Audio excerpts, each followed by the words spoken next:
কেন্দ্র টাকা দিচ্ছে না। পশ্চিমবঙ্গের ভোটার্সরা 1977 সাল থেকে শুনে আসছেন,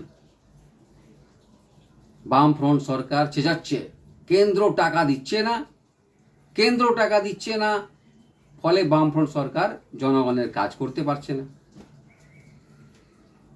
কিন্তু এই পশ্চিমবঙ্গের ভোটার্সরা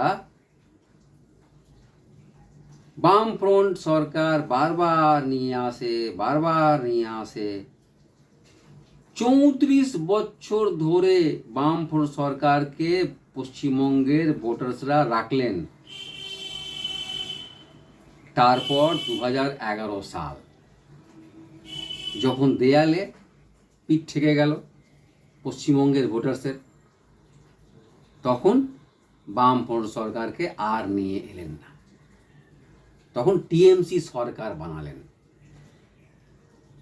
কিছু বছর ভালোই গেল, কিন্তু আবার সেই পুরনো গান শোনা শুরু হয়ে গেল। কি?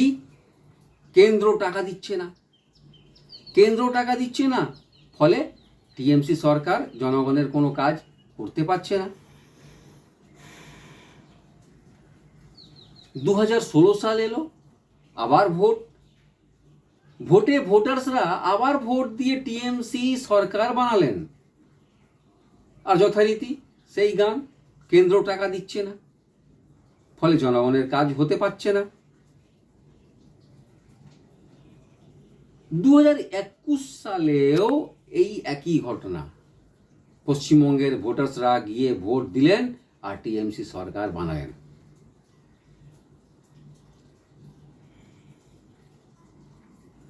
পশ্চিমবঙ্গের ভোটার্সরা কি চান?